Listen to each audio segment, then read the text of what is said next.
Welcome to the Aesthetic Doctor Podcast. We don't shy away and keep secrets here. We empower you with education, telling you the truth about all things aesthetic medicine while encouraging you to be the best version of yourself. It's time to look great and feel good doing it. This is your host, mom, speaker, and board-certified physician, Dr. Judith Borger. Hello, friends, and welcome to episode 86 of the Aesthetic Doctor Podcast. Today, I'm going to be covering the many uses of Botox. Yes, some of my most popular earlier episodes are all about Botox and the other neurotoxins. And let me first put in a disclaimer. I use Botox in colloquial speak and in the podcast to mean any botulinum toxin, any neurotoxin, any wrinkle relaxer. Yes, I am a authorized user and provider of Allergan, the maker of Botox, and we also use Dysport. We also use Xeomin. We also use Jeuveau. We also use Daxxify, and we also use Lativo in our office. And when I say Botox, I mean them all. I mean any of the neurotoxins, any of the wrinkle relaxers, but I think when I say Botox, most of you completely know what I'm talking about. So as I said, some of my most popular episodes are really those early episodes that go into the basics of procedures. And I kind of value that feedback that people do want to learn about things and people want to know about stuff. That's why I did a recent sculpture episode, and that's why I'm going back to discussing some of the other uses about Botox, meaning what are a lot of the uses for Botox beyond maybe wrinkles and including wrinkles. When people hear Botox, what they think of is sort of smoothing forehead lines or softening crow's feet. And that is absolutely what Botox is used for. It's famous for its age-defying effects. It has all the beauty buzz. It's the most common non-surgical aesthetic procedure in the entire world, and it's the most common non-surgical aesthetic procedure that I perform at Concierge Medical Arts.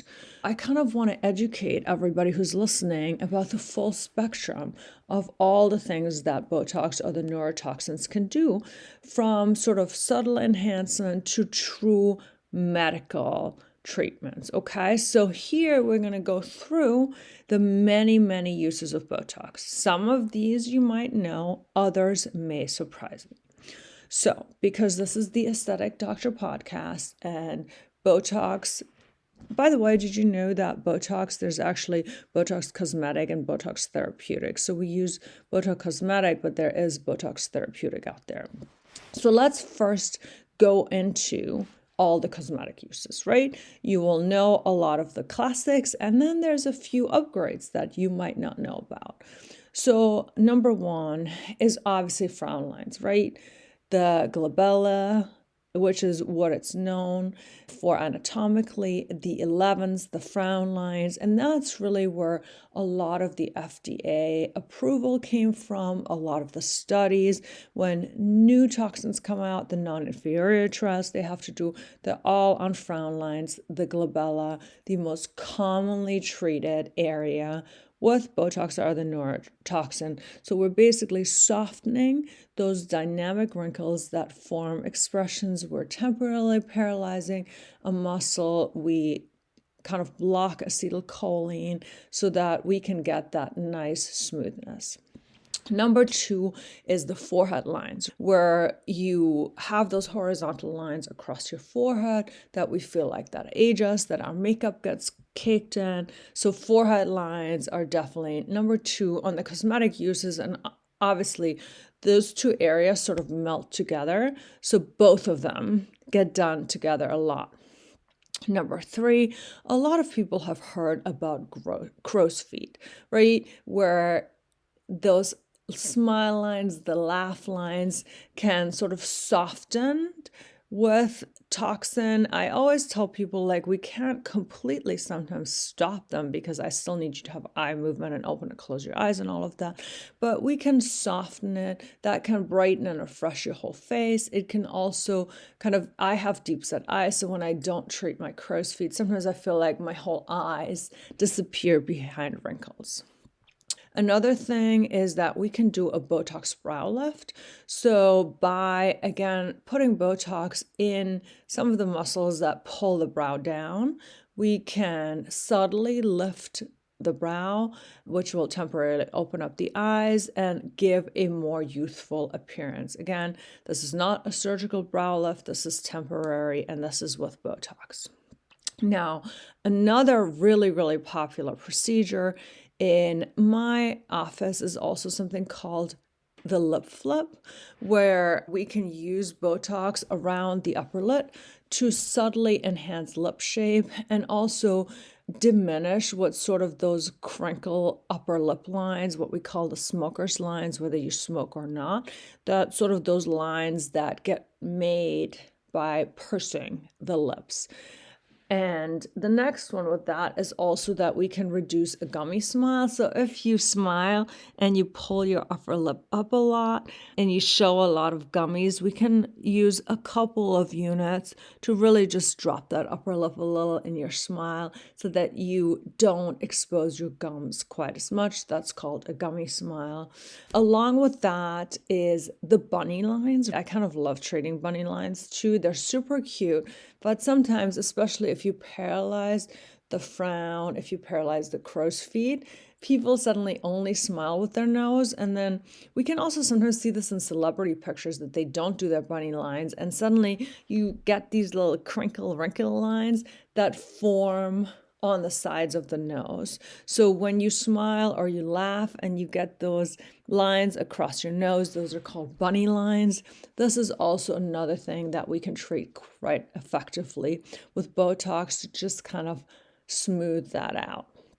With that being said, moving on to the lower face, there is obviously also the chin dimpling that we could use Botox for. So some of you, and I sometimes do this, is when I don't have Botox, I will do this weird expression with my mouth and my chin gets really dimpled, or it's called peau d'orange, which is sort of that orange peel. And so by just doing a couple of injections superficially into that dimpled chin muscle, we can really smoothen out that chin so that it gives a nice smooth smile.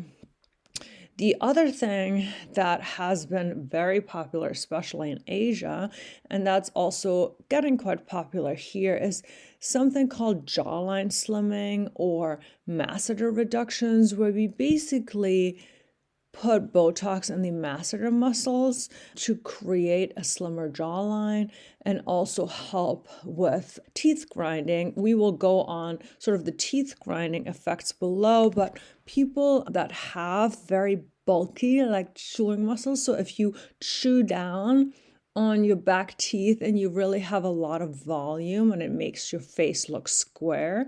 Sometimes people like to put Botox in those areas to kind of give them a little bit more of a round heart shape for their appearance. Again, very, very popular in Asia. And then the next thing is something called either platysmal bands or neck bands.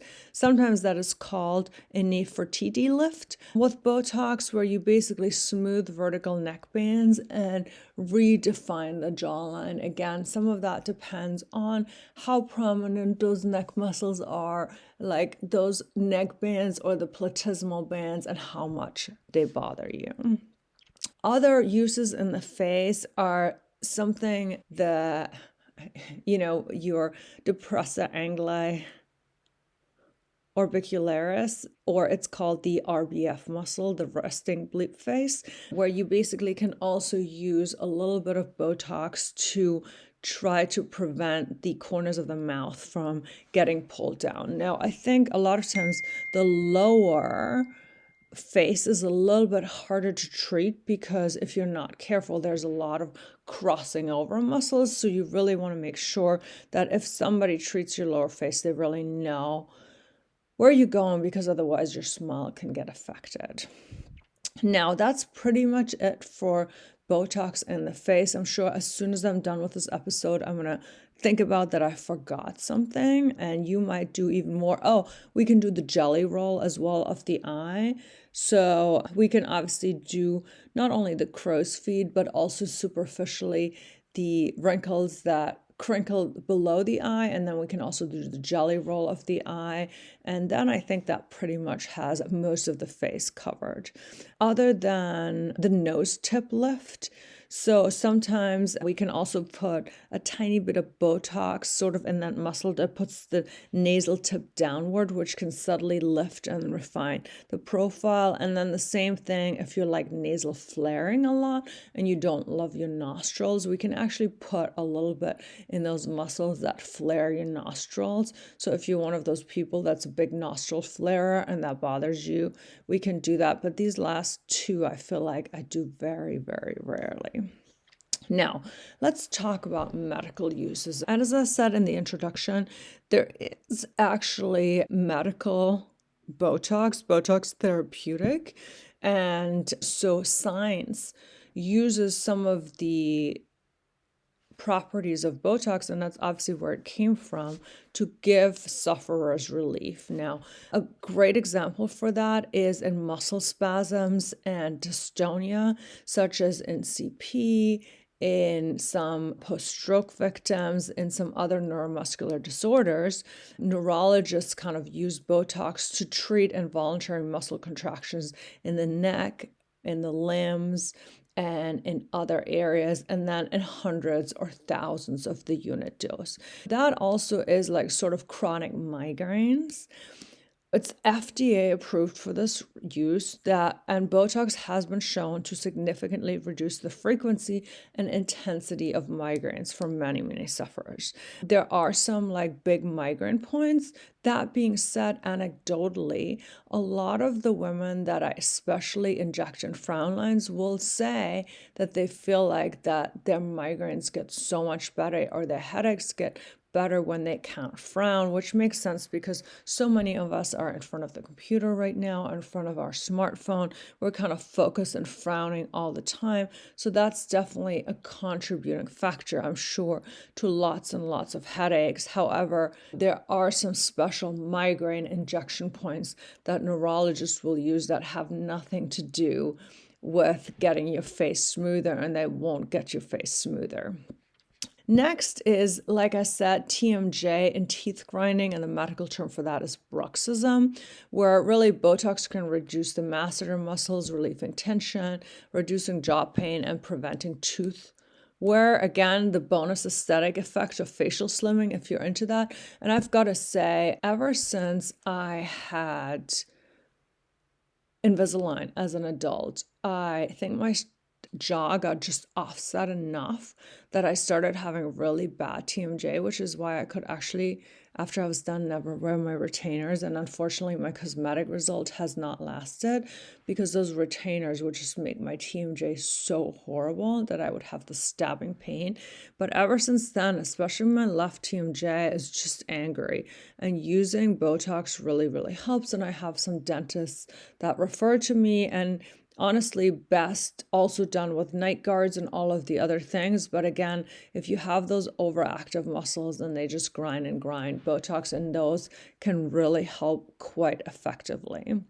Another thing, and I have a whole episode on this, so please go back to the episode list, is something called hyperhidrosis or excessive sweating. So Botox does block the nerves that trigger the sweat glands, so we can use Botox in the underarms, palms, soles of the feet, and even the scalp. And people that are really bothered by excessive sweating. And in some people, that's really a medical condition. So if you want to learn more about that, go back through the episode list and find the hyperhidrosis episode. I go all into the science and what we do about that. Another thing that we use Botox for medically is actually some overactive bladder conditions. So urologists inject Botox into the bladder muscles to help with overactive bladder and to help reduce urinary frequency and urgency. In the same token, Botox can also actually be used by GI doctors for certain things like rectal sphincter spasms, in some GI conditions where they even do like some rectal sphincter Botox. And the same if somebody has a really, really tight esophageal sphincter. Sometimes this can be so bad that people can't eat.